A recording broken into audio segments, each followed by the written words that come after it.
สิมาซื้อปีเพื่อเฮาสิไปลงเรืออันนี้เวลาเปิดทำการของกระเจ้าเมื่อเฮาย่างเข้ามาทางหลังรับจะเป็นบอนนั่งกินอาหารชมวิวเฮาก็ไปซื้อติเก็ตมาเรียบร้อยจ่ายเงินแล้วก็เจ้าก็จะให้เป็นอันสายฮัดข้อมือมาจากซีแล้วก็ให้เป็นอันบัตรมาแนวนี้มีแต่ชมวิวละล่าหันถึงคนละสปายดอนและอันนี้เฮาเอาอาหารเที่ยงพร้อมเนาะเอาลันช์พร้อม2คนพอดี85ดอล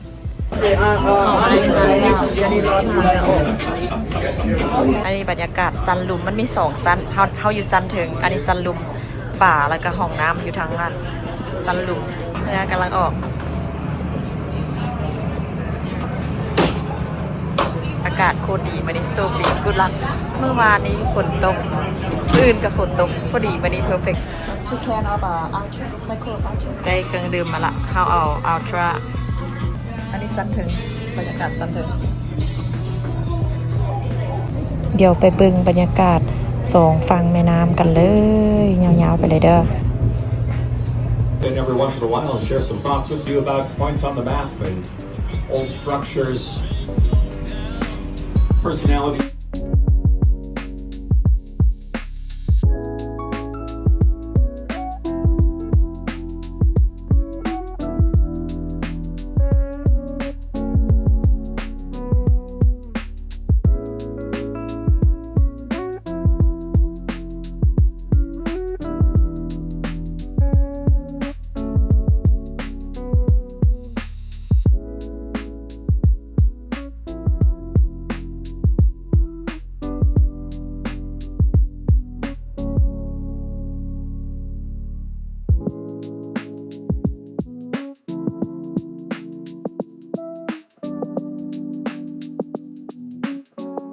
เป็นคิวเอาอาหาร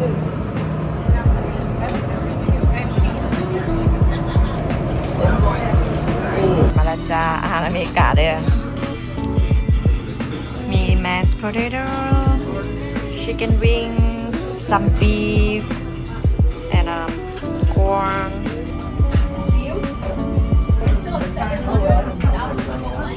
มากินข้าวแล้วเดี๋ยวพาไปเบิ่งวิวต่อ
ที่ว่ามั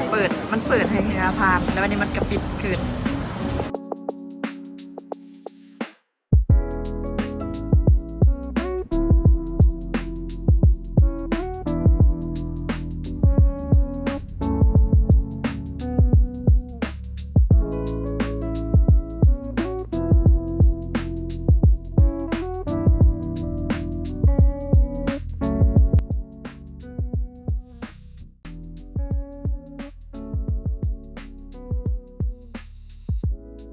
มาฮอดตอนนี้กับอันนี้เป็นขากลับแล้วเวลาก็จะฮอด2 ชั่วโมงละก็จะได้ถึงเวลากลับที่พักละค่ะก็ถือว่าทริปนี้เป็นทริปที่แบบว่าประทับใจคุ้มค่า ราคาบ่หอนร้อย2คนทั้งอาหารมีแต่ว่าเครื่องดื่มพันเฮาซื้อเอาอยากจะกิจกรรมลงเรือแบบเฮาขี่อยู่ตอนนี้ก็สามารถขี่เจ็ตสกีแบบ extreme activity แบบนี้ได้คือกัดทุกคนอย่างเลิศแล้วก็มีเรือหาปลาแล้วก็มีบางคนก็เจ้าก็ตั้งแคมป์อยู่แคมป์น้ำแล้วก็ขี่เรือคายักน้ำจะมีเรือน้อยเรือไว้สามารถขี่ชมวิวแบบนี้มีบรรยากาศดีแหงบ่ควรพลาดเด้อไอโอวาเมืองจูบิก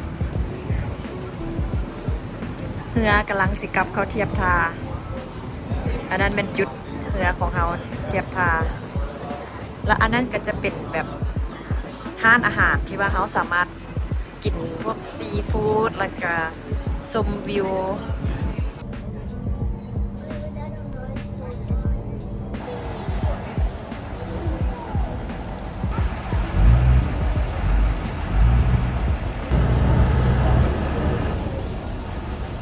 อย่างเซียนเรือเทียบท่าเป็นที่เรียบร้อยแล้วเด้อคิดเพียงเท่านี้มื้ออื่นเดี๋ยวเฮาสิไปลินใส่เดียวมาติดตามเบิ่ง